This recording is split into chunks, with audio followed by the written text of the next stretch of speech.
Hi, I'm Seamless, and today is Tuesday, which for the time being means I'm going to do a How to Synth on Tuesdays. We'll see how long that schedule lasts. But today I want to show you how to make this sound.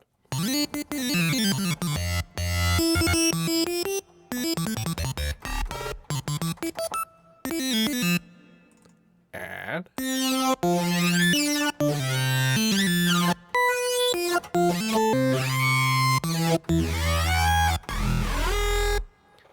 lots of fun to be had with this one. Referring to this one as a multi-sync lead because it's a bunch of saw waves, and there's a bass pitch one octave higher, and then another octave higher. So 3 octaves of saw waves. And I'm FMing 2 and 3 by 1, essentially. So the fun part about this is that the 1 is the bass frequency one. So that means that it's the higher octave and the highest octave one.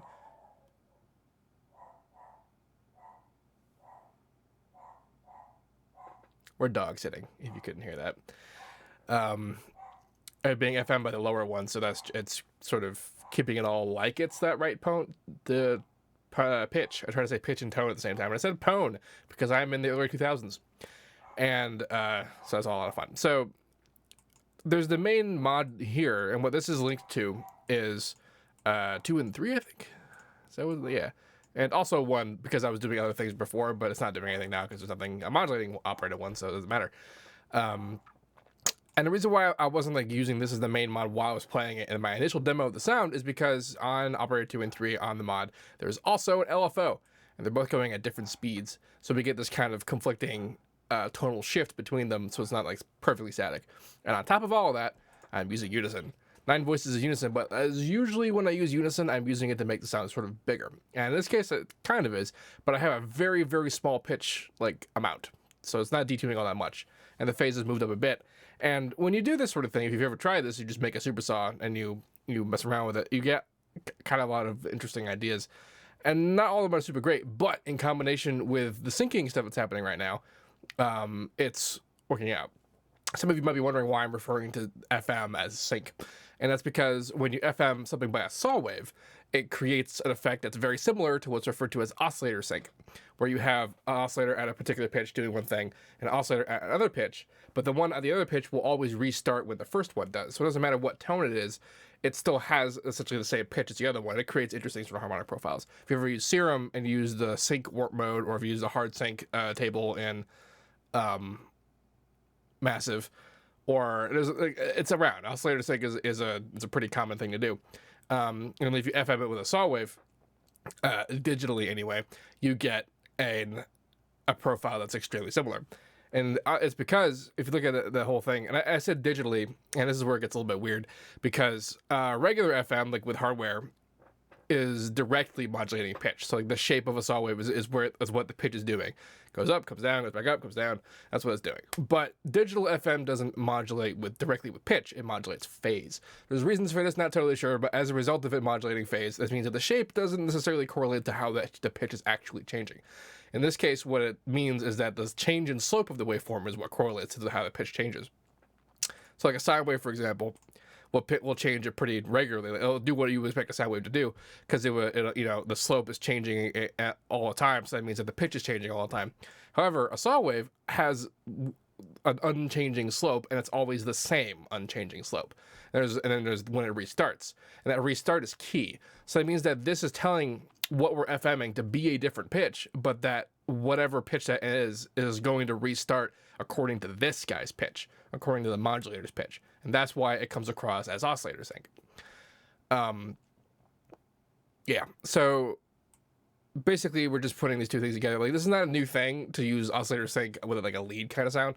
Oftentimes, a lot of this sort of lasery sound that comes from it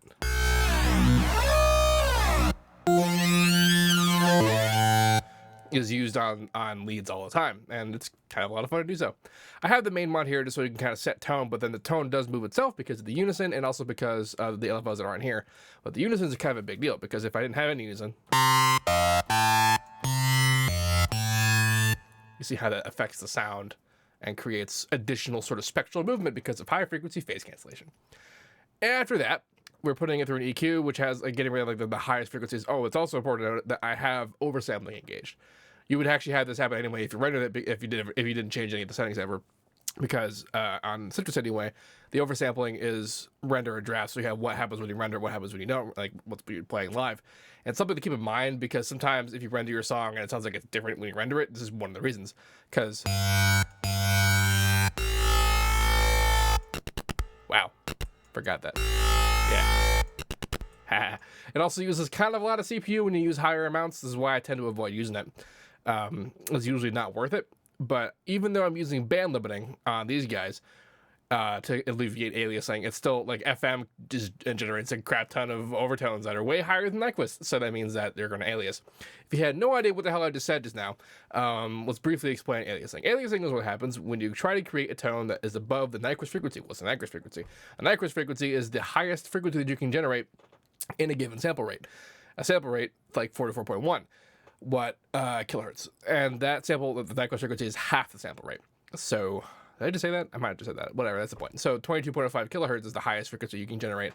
And if you try to do frequency higher, which is not that hard, you just pitch something up, it doesn't go away. It doesn't go above Nyquist. It goes below Nyquist. It wraps around, and however much you try to go above is how far down you go below. So like a saw wave, for example, that has a lot of frequencies, if you play a really high frequency one, you get a crap ton of aliasing. In fact, I can show you very obviously what that's like. Anyway, things like oversampling exist to try and alleviate that.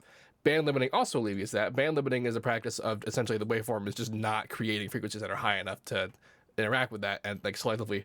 It's something that Citrus can do. I have not actually met another plugin that can do that. But if I didn't have it going on, I play a high enough sound wave. You see all this extra harmonic content going on? That's aliasing. And oversampling gets rid of it. What oversampling is that it's essentially processing Citrus as if it were at a higher sample rate, and then it puts a big old filter at the top of 22.05 kilohertz. At least I think that's what's happening. I haven't read the manual entry in this in a long time, but I'm pretty sure that's what it said. That's one way of doing it. There could be other ways for all I know. The band limiting part is way less CPU intensive, but the problem with this is that when you play the note, it generates that tone with that much harmonics, and if you like say bent the pitch down while you're playing it, it doesn't fill in the blanks. So there are some downsides to using band limiting. Although if you're just playing notes, band limiting is the best option just because it's the cheapest in terms of CPU cost. Oversampling works certainly as well, and band limiting only works for the generation of that particular waveform. If it gets modulated a whole bunch, with, let's like say with pitch, then or FM rather, then it's gonna generate overtones, especially if you play really high notes. And since we're playing leads, that's usually something that we have to worry about. This isn't something that I have to worry about so much with basses, because basses, while they have a lot more harmonic content, they are always pretty far below Nyquist, unless we do some pretty interesting antics with distortion. It's worth pointing out that a plugin like with the Wave Shaper, which I use to do my distortion for, it has oversampling as well, for this exact reason, because you distort things and it generates higher harmonic content, and then if you distort something higher enough, they generate harmonic content that's above Nyquist. So there's that. A brief lesson in how digital sampling works. Yeah, so then I also did just a lot of high frequency stuff, so I got rid of it there. That's the reverb. This is the default convolver. I didn't even switch out the impulse. It's just the same thing. I spread the stereo a bit, turned it way down, tell it why in a second, and I also stretched it shorter. The stretch thing will basically pitches the impulse up or down, which will change its length, which changes the length of the reverb.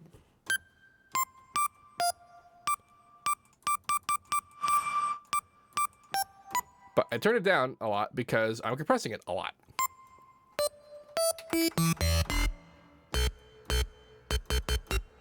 I turned off LMH delay, I turned off the attack, and I have a really long release, so we get that kind of like hit that's happening to it. Interestingly, the behavior that we're getting out of this is something that you would expect when you have a compressor with a lot of attack, because that means that you're letting sort of the initial transient through. And in regular compressors, that would be what you do. But this isn't a regular compressor. This is Maximus, where we have the weird wave shaping interface that dictates how the compression is going to work. In this case, this is actually, I guess this is still compression. I was going to say it's expansion, but it's not increasing dynamic range. It's not doing the it's a little bit difficult to compare a Maximus to regular compressor just because it doesn't have the regular ratio threshold settings. But what it does have is, so like I said, the wave shapery kind of things to do, which you can get this result with a regular compressor just fine, but it's just you have to think about it in kind of different ways. In the low, mid, and high, I've turned them all off, and in the bands, I've brought the high all the way down and the mid all the way down. So this is the only thing that's happening, and this is just to ensure that there are no frequency splits, because as good as their frequency splits are in Maximus, they're not perfect. And by perfect, what I refer to as perfect, is when what comes in is what goes out if you did nothing. If all that you did was split it, it should still sound exactly the same as it does in the middle. And making splits causes phasing issues, which are, the Maximus does a very good job of minimizing that. And like, I often use it a lot to do like frequency splitting just because it's that much better. And it also has linear phase filters for this exact purpose to make it a little bit better, but it's still not as perfect as, say, if I were to use the Fruity Convolver in linear phase filter mode and I made like really perfect cuts here, because when you do, the cuts really are that perfect. They're that sharp. And if you make a bunch of frequency splits, what goes in is what comes out until you start to mess with it, which is what I consider to be a perfect split. But because I'm just compressing it on the master and not in any of the low bands, I didn't need any of the splits at all. So I just decided not to have any, just to be extra sure. It's also worth pointing out that Maximus also has an oversample setting, but this is actually to solve a completely different problem. Not so much with aliasing, but something that's referred to as intersample peaking. And intersample peaking is a fun thing, because what that is if you look at any regular signal, like if I were to just, you zoom way to hell in and you look at you see the samples here.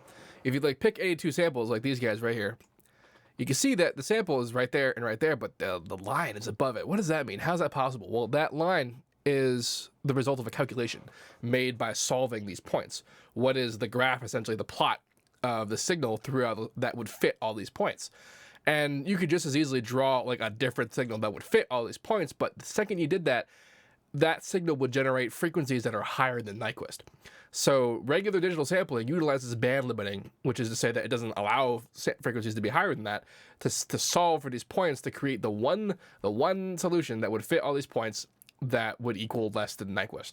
And so that's how it's able to, do this kind of thing. But a digital compressor doesn't compress according to the solution; it compresses according to the points. So that means that like it would put these if I were to completely brick wall it, like if I distorting it essentially, these 2 points would be put up there, but the signal that's in the middle of it goes higher than those points. So that means that it would go higher than whatever the threshold is. The amount that it does so is extremely negligible. Like I don't care. I have never cared. It's even on mastering, like, because like if you've ever looked at like a compressor review or something from like some highfalutin engineer, they'll talk about how they'll compare the intersample peaking. But it's like, oh, what does it do? Does it do a lot of that? And then that'll be their decision about like how good a compressor plugin is. And what oversampling does to fix this is that, just like oversampling in Citrus, it processes the signal as if it were at a higher sample rate, which means that essentially in between these two sample points, it would have a lot more sample points, which it can use to better and more accurately compress a signal that's closer to the actual solution and not just the samples. A real compressor, like an analog compressor, doesn't do any of this. It just compresses to the signal because that's the information that it has, because it's analog. Digital compressors are still pretty good, and don't get me wrong. Like, I just use Maximus for everything because it's really good, but it is factually less like accurate, but in a way that almost no one notices. Like, I'm sure people have heard of intersample peaking, but many of you probably haven't. And you probably are thinking, oh my god, is this why my things have been sounding like this whole time? And the answer is no.